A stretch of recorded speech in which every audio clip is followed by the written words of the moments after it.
আমি আল্লাহর গোলামি করতে গিয়ে তোমার বাজার বন্ধ হবে না, ব্যবসা বন্ধ হবে না, চাকরিও বন্ধ করতে হবে না। তুমি চাকরি করো, ব্যবসা করো, দেশ বিদেশ ভ্রমণ করো, কোনো বাধা নাই। কারণ এই জমিনের ভেতরে আল্লাহ পাকের পেয়ারা বান্দা যারা আখিরাতমুখী ইবাদত করতেন, আল্লাহর গোলামি করতেন, এরকম সবাই ব্যবসায় জড়িত ছিলেন। আমার আপনার নবীও ব্যবসা করেছেন, চাকরিও করেছেন। আল্লাহ পাক রব্বুল আলামিন বলেন, এরে নবীর উম্মতের দল, আমি আল্লাহ পাক ব্যবসাটাকেও হালাল করেছি। আহাল্লাল্লাহুল বাইআ ওয়া হাররামার রিবা, ব্যবসাকে আমি হালাল করে দিলাম, সুদ আমি হারাম করে দিলাম। ব্যবসা করো, কোনো বাধা নাই, বরং দুইটা শর্ত মেনে যদি তুমি দুনিয়ার সব কাজ করো, তোমার সব কাজ নেকের পাল্লায় ওজন হবে। এক নাম্বার, যা করবা আল্লাহর মোহাব্বত নিয়ে করবা। দ্বিতীয়, যা করবা তুমি নবীজির তরিকা বা আদর্শ মতো করবা। ব্যবসা কেমনে করবেন?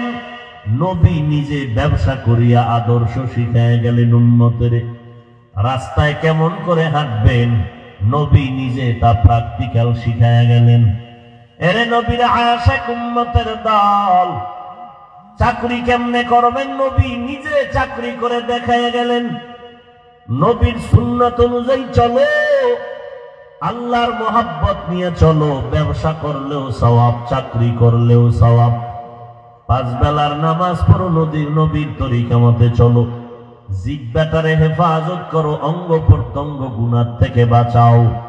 বান্দা তুমি রাতের বেলা ঘুমাইলেও সে ঘুমটা হবে ইবাদত। তুমি মানুষের সামনে হাসবা, তাতেও হবে ইবাদত। কান্না করলেও ইবাদত। তুমি যদি কাউকে মোহাব্বত করো, তাও হবে ইবাদত, যদি নবীর তরিকা মতে করতে পারো। আল্লাহ বলেন, আমি মানুষ দুনিয়াতে পাঠাইলাম শুধু আখিরাতের বাজার করার জন্য। কারণ দুনিয়া ছাড়া আখিরাতের বাজার করার কোনো উপায় নাই। আর দুনিয়া মাজরাতুল আখিরা, এই দুনিয়ার ভেতরে গিয়া আখিরাতের বাজার করো। তবে সাবধান, দুনিয়ার মধ্যে গিয়া যেন তুমি আখিরাতকে ভুলে না যাও। আখিরাতের বাজার করতে গিয়া দুনিয়ার রং তামাশায় পড়িয়া যেন তুমি আখিরাত ভুলে না যাও। ক্বালান নবিয়্যু সাল্লাল্লাহু আলাইহি ওয়া আলিহি ওয়া সাল্লাম, মান আহাব্বা দুনিয়াহু আদাররা বিআখিরাতিহি ওয়া মান আহাব্বা আখিরাতাহু আদাররা বিদুনিয়া ফাআসিরু মা ইয়াবকা আলা মা ইয়াফনা। আল্লাহর নবী বলেন, যেই মানুষটা দুনিয়ার মোহাব্বতকে অন্তরে গালেব করে দিল, প্রাধান্য দিল, ওই বান্দা আখিরাতটাকে বরবাদ করে ফেলল। আর যেই বান্দা আখিরাতকে অন্তরে জমা করলো, ওই বান্দা দুনিয়ার থেকে নিজেকে দূরে রাখলো। আল্লাহর নবী বলেন, ফাআসিরু মা ইয়াবকা আলা মা ইয়াফনা, দুনিয়ার ক্ষণস্থায়ী মায়া ত্যাগ করে দাও, চিরস্থায়ী আখিরাতের মায়া অন্তরে জমা করে নাও। কারণ এই দুনিয়া বিউটি পার্লারের মতো। কালো মানুষ বিউটি পার্লারে গিয়া সেজে গুজে সাদা হয়ে গেল। এই সুন্দরীর কোনো টাইম নাই। একটু বৃষ্টির পানি পড়বে, কালার ডিসকালার হয়ে যাবে। একটু রোদ্রের তাপ লাগলেই রং জ্বলে যাবে, নষ্ট হয়ে যাবে। দুনিয়াটা বিউটি পার্লারের মতো আল্লাহ সাজায় দিলেন। লা ইয়াগুররান্নাকা তাকাল্লুবুল লাযীনা কাফারু ফিল বিলাদ, মাতাউন কলিল সুম্মা মাওয়াহুম জাহান্নাম ওয়া বিইসাল মিহাদ। এরে নবীর আশিক উম্মতেরা, কাফের বেঈমানের সৌন্দর্য গুলশান দেখে পাগল পারা হয়ে যেও না। নবীজি বলেন, মুমিনের ঈমানটা চলে যাওয়ার যদি ভয় না হতো, আল্লাহ বেদিন বেঈমানের এত বেশি টাকা পয়সা দান করতেন। বেঈমানেরা বিল্ডিং বানাইতো, আর দোতলায় উঠার সিঁড়ি বানাইতো স্বর্ণ দিয়া। এই পরিমাণ সম্পদ আল্লাহ বেদিনকে দিয়ে দিতেন। কারণ আল্লাহর নবী বলেন, আদ-দুনিয়া সিজনুল মুমিন ওয়া জান্নাতুল কাফির, দুনিয়া কাফের বেঈমানের জন্য হলো জান্নাত বেহেশতের মতো শান্তির ঘর, আর মুমিনের জন্য দুনিয়া হলো জেলখানার মতো। জেলখানায় স্বাধীনতা নাই, মুমিন দুনিয়াতে চলবা কোনো স্বাধীনভাবে চলা যাবে না। আল্লাহ তাআলা আদি পিতা আদম নবীর জান্নাতে বানায় রাখলেন। আদম নবী জান্নাতের মধ্যে আরামে ঘুমাইতেছেন। গভীর ঘুমে যখন চলে গেল, রব্বুল আলামিন কুদরতের দ্বারা আদম নবীর পাজরের হাত থেকে নিয়া বিশ্ব সুন্দরী রূপসী আম্মাজান হাওয়া আলাইহিস সালামকে বানাইলেন। এমন সুন্দর করে বানাইয়া জান্নাতি পোশাক পরাইয়া জান্নাতের একটু জায়গা দূরে সেখানে বসায় রাখলেন। আদম নবী ঘুমেছিল, কিছুই টের পায় নাই। হঠাৎ করে সজাগ হইয়া যখন আম্মাজান হাওয়ার দিকে নজর পড়ল, অচেনা একটা সুন্দরী নারী দেখিয়া আদম নবীর অন্তরে আকর্ষণ সৃষ্টি হলো। আদম নবী সামনে আগাতে চায়, আল্লাহ পাক বললেন, হে আদম, খবরদার ওদিকে আগাইও না, আগে মহারানা আদায় করে দাও। আদম, মহারানা কি আদায় করবা? টাকা নাই, পয়সা নাই, আমার মহর তোমার বিবাহের মহারানা আমার দরবারে আদায় যদি করতে চাও, নবীজি আমার শেষ নবী রহমাতুল লিল আলামিনের উপরে 4 বার অথবা 10 বার দরুদ সালাম পড়ো, এর বিনিময়ে আমি মহর আদায় করে দিব। সুবহানাল্লাহ। हर के बाशत आमिले सल्लू मुदम आतिशे दो जुक्शावत बर वै हारा। আদম নবী মহর আদায় করলেন দরুদ সালাম পড়িয়া, নবীর উপরে দরুদ পড়লেন 10 বার অথবা 4 বার। আল্লাহ নবী বলেন, কেউ যদি আমি নবীর উপরে একবার দরুদ পড়ে, লম্বা না ছোট আকারেও পড়ে, সাল্লাল্লাহু আলাইহি ওয়া আলিহি ওয়া সাল্লাম, সাথে সাথে আল্লাহ 3টা পুরস্কার তারে দান করবেন। 1 নম্বরে 10টা গুনাহ মাফ হয়ে যাবে, আমল নামায় 10টা নেক জমা হয়ে যাবে, আল্লাহর দরবারে 10 গুণ মর্যাদা বেড়ে যাবে। সুবহানাল্লাহ। কয়বার? একবার। একবার। আদম নবী দরুদ পড়লেন, আম্মাজান হাওয়া আলাইহিস সালামের সাথে আল্লাহ তাআলা সংসার করার অর্ডার দিয়ে দিলেন।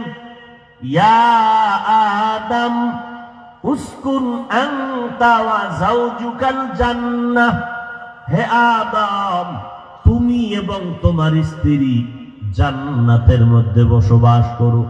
ওয়াকুলা মিনহা রাগাদান হাইসু শিইতুমা, খাও তোমরা দুজন মনে যা চায় ইচ্ছা মতো জান্নাতের নিয়ামত খাও, কিন্তু ওয়ালা তাকরাবা হাযিহিশ শাজারাতা ফাতাকুনা মিনাজ জালিমিন।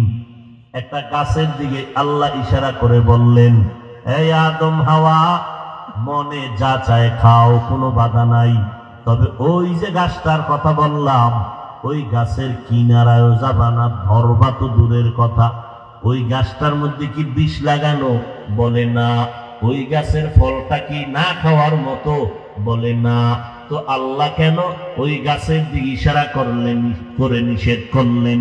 মুফাসসিরিনে কেরাম বলেন, আল্লাহ তাআলা আদম রে দিয়া কিয়ামত পর্যন্ত আনেওয়ালা মানুষের জন্য বিধান দিয়া দিলেন, এই আদমের সন্তান, জান্নাতের মধ্যে সব খাওয়ার অর্ডার দিয়া দিলাম, কিন্তু মন চাইলে সামনে পাইলে খাওয়া যাবে না। আমি আল্লাহ আবার নিষেধ করে দিলাম, স্বাধীনতাকে আমি আল্লাহ পাক পরাধীনতার মালায় আটকায় দিলাম, তাইলেই খাওয়া যাবে না। আদম ওই গাছের কাছেও যাইবা না। হে আদমের সন্তানেরা, যা মনে চায় খাও, খাও, কোনো বাধা নাই, কিন্তু আমি আল্লাহ যা যা নিষেধ করেছি এগুলোর কাছেও যাইবা না। যা পারো খাও, মাছ খাও, ভাত খাও, সব খাও, বাধা নাই, তবে হারামের কিনারায় যেও না। খাওয়ার আগে চিন্তা কর, এই খানাটা আমার জন্য হালাল নাকি হারাম। আল্লাহর দরবারে করায় গন্দায় হিসাব দিতে হবে। আল্লাহ পাক রব্বুল আলামিন বলেন, এরে দুনিয়ার মানুষ, আমি আল্লাহ তোমাদেরকে জান্নাত দিতে চাই, এমনি না বিনা হিসাবে দিব। কারণ কিয়ামতের ময়দানে রব্বুল আলামিন সারা জগতের মানুষগুলোকে হাজির করবেন বিচার করার জন্য। ফজরের সময় থেকে জোহরের সময় পর্যন্ত আল্লাহ বিচার করবেন। ফজর থেকে জোহরের সময়ের মধ্যে হাসরের মাঠের বিচার শেষ হয়ে যাবে। সুবহানাল্লাহ। কত টাইম ঘুমাইতেছে? ফজর থেকে জোহর পর্যন্ত, এর মধ্যে হাসরের মাঠের বিচার শেষ। কোটি কোটি কোটি কোটি সহস্র কোটি মানুষ, এর মধ্যে আবার পশুও উঠাবে আল্লাহ বিচারের জন্য। কুকুরকে উঠাবে, গরুকে উঠাবে। এই গরু, তোর উপরে যারা জুলুম করছে তার প্রতিশোধ নিয়ে নাও। এই দুর্বল কুকুর, শক্তিশালী কুকুর তোমাকে খামোখা আক্রমণ করেছে, আজকে প্রতিশোধ নাও।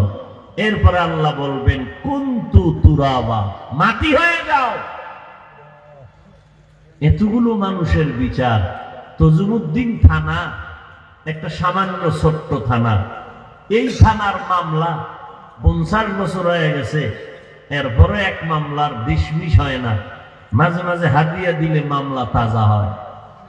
কথা ঠিক নেই? আর হাসরের মাঠে আল্লাহ কোটি কোটি কোটি কোটি সীমাহীন মানুষগুলোর বিচার ফজর থেকে জোহরের মধ্যে শেষ করবেন কিভাবে? এটা তো আকলে ধরে না। এর তিনটা জবাব। এক নাম্বার জবাব, যেটা সর্বোপরি ফাইনাল জবাব, কেমনে করবেন? আল্লাহ তাআলা কুদরতের দ্বারা করে ফেলবেন।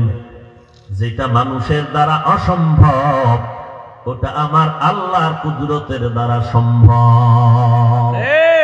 কাদের কুদরত দারি বার কামাল, আন্তা রব্বি আন্তা হাসবি যুল জালাল, তুহি কাদের জলিলুল্লাহ জাহাদার, বহর হালে তুহি মেরা নেগাহদার।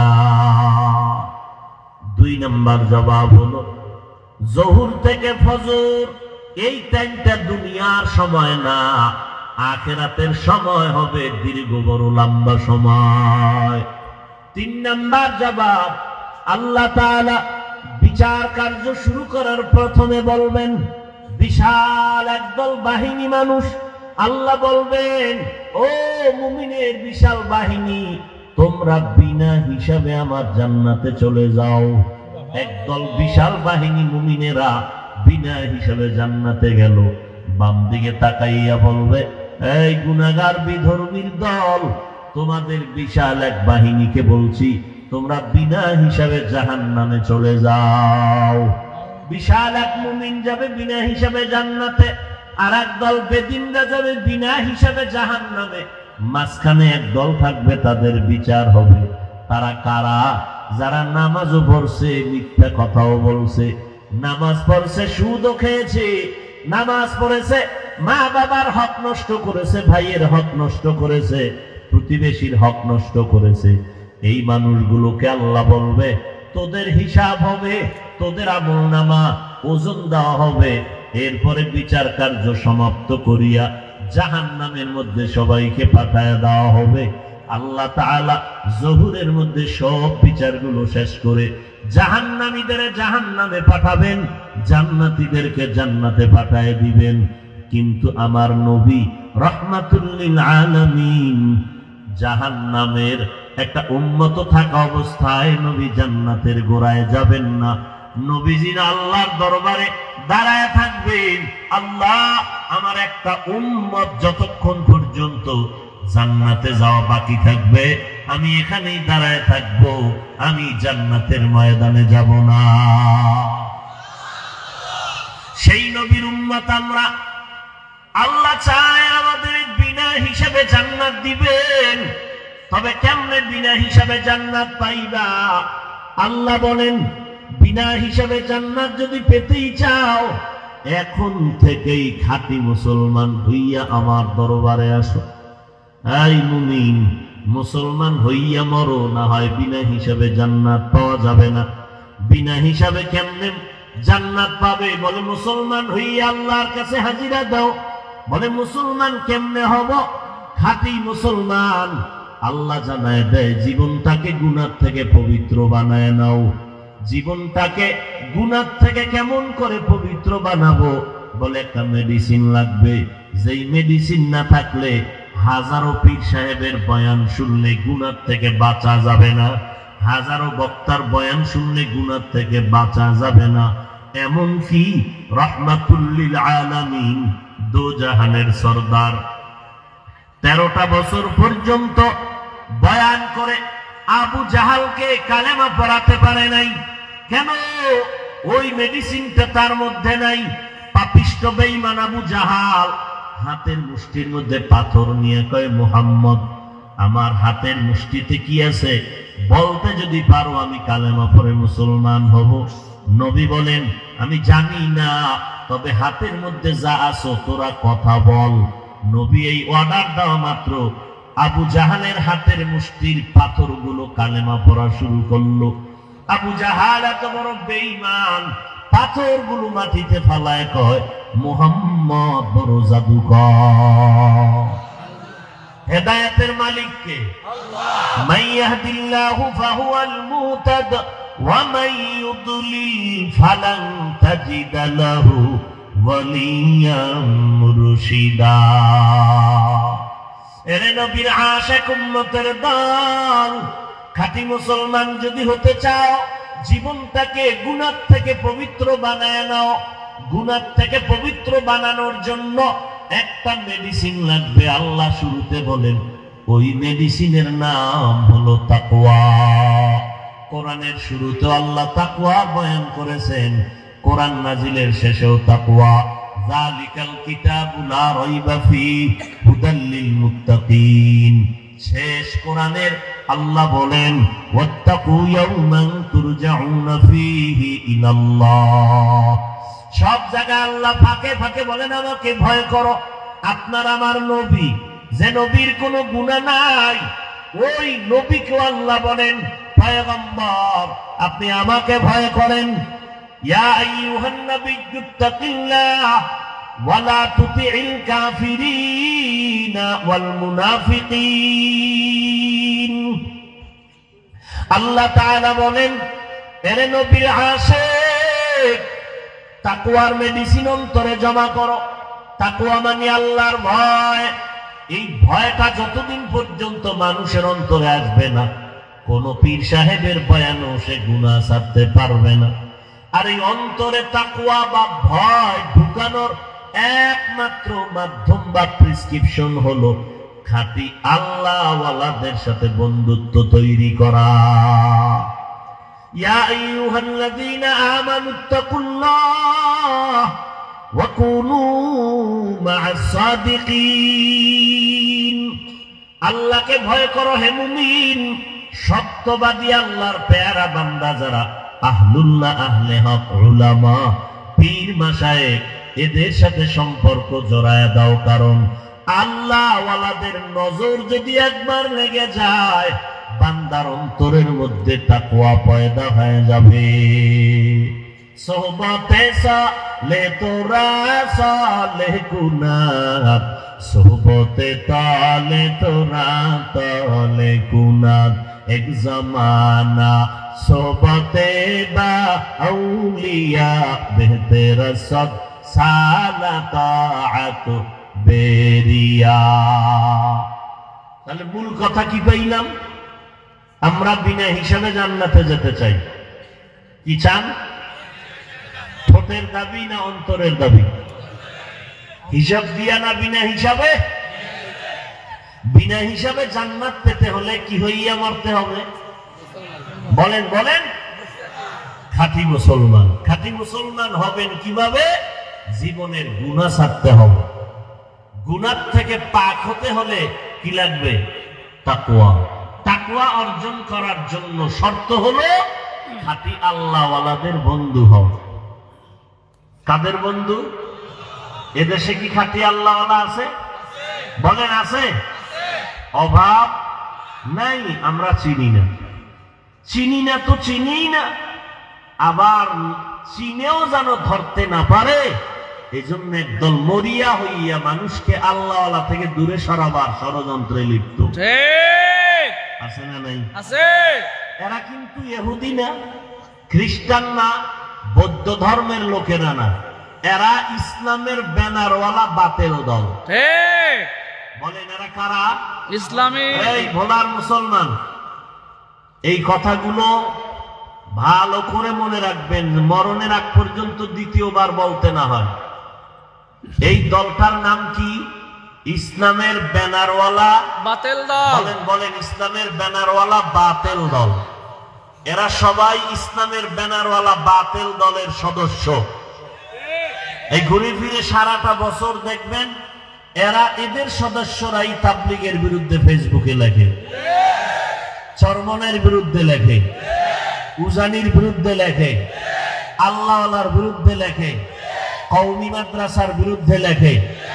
এরা সব ওই এক দলের সদস্য, ইসলামের ব্যানারওয়ালা বাতিল দল। ইসলামের ব্যানারওয়ালা বাতিল দল।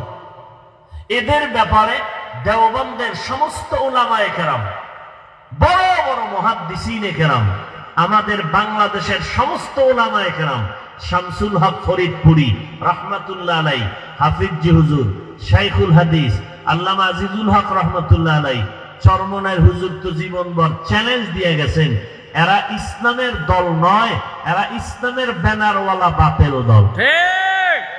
এরা ইসলামের স্লোগান দেয় কেন? এরা ইসলাম ইসলাম জিকির করে, মাথায় ইসলাম নাই, গালের মধ্যে ইসলাম নাই, টুপিতে নাই, পোশাকে নাই। আছে ইসলাম? ইসলাম মাথায় নাই, পোশাকে নাই, এরপর এরা ইসলামের গান গায় কেন? এরা দেশে ইসলাম চায় না, ক্ষমতার চেয়ার দখল করতে চায়। আকলমান এক কথায় বুঝবে, বেআকলের সারাদিন বুঝাইলো বুঝবে না। আমাকে 5 সেকেন্ডের মধ্যে একটা জবাব দিবেন সবাই, পারবেন? বলেন পারবেন? এই বাংলাদেশের ভিতরে চরমনাইয়ের কারণে, উজানির কারণে, তাবলীগের কারণে, খাঁটি আল্লাহওয়ালাদের কারণে, হাটহাজারির কারণে, কওমি মাদ্রাসা দেওবন্দিওয়ালাদের কারণে কি পরিমাণ মানুষ বেনামাজি হয়েছে? কথা বলেন সবাই। থাকলে দাঁড়ান যে আমগো এলাকায় 13 জন গাঞ্জাখোর হয়েছে চরমনায় গিয়ে, তাবলীগে গিয়া 6 জন বেনামাজি হয়েছে। প্রমাণ আছে? কেউ বেনামাজি হয়েছে? গাঞ্জাখোর হয়েছে? বরং উল্টা হয়েছে। কি হয়েছে? বেনামাজি নামাজি হয়েছে। কথা ঠিক? তাহলে ফলাফল কি?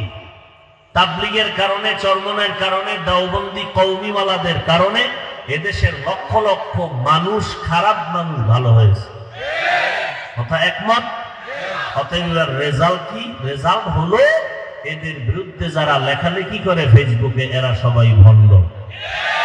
তাবলীগের বিরুদ্ধে যারা লেখে এরা ভণ্ড, চরমনের বিরুদ্ধে যারা ফেসবুকে লেখে এরা ভণ্ড, দেওবন্দি কওমিওয়ালাদের বিরুদ্ধে যারা লেখে এরা ভণ্ড। শুধু ভণ্ডই না, এদেরকে যারা ভণ্ড বলে না তারাও ভণ্ড। কারো প্রশ্ন থাকলে 5 সেকেন্ড টাইম দাঁড়াও। এই দলের সদস্য ভোলাতে আছে? কথা বলেন না কেন? ভয় পাইতেছেন? হ্যাঁ, জিগাই ভাই তুমি ইসলাম চাও? কাহা তো মাথায় টুপি নাই কেন? টুপির মধ্যেই কি ইসলাম। দাড়ি নাই কেন? বলে দাড়ির মধ্যেই কি ইসলাম। মদিনার পোশাক নাই কেন? বলে পোশাকের মধ্যেই কি ইসলাম। তো যেটা বলি এটারই সে ধাক্কা দিয়ে ফালায় দেয়। তো বললাম ইসলামটা কোন পাহাড়ের চিপায় তোর বাবায় ঢুকায় রাখছে, বের কর। পোশাকে ইসলাম নাই, টুপিতে নাই, দাড়িতে নাই, নামাজে নাই, তুমি কিসের ইসলাম চাও? এদেরকে চিহ্নিত করবেন যারা চরমনাই, তাবলীগ, দেওবন্দি কওমির বিরুদ্ধে আল্লাহওয়ালার বিরোধিতা করে। এরা তো ভণ্ড ভণ্ডই, এদেরকেও যারা ভণ্ড বলবে না তারাও ভণ্ড। ঠিক। এরা সবাই কয় দলের সদস্য? এক দলে। এক দল ইসলামের ব্যানারওয়ালা বাতিল দল। ঠিক। ইসলামের ব্যানারওয়ালা বাতিল দল। বাতিল দল। আল্লাহ বুঝার তৌফিক দান করুন। আমিন।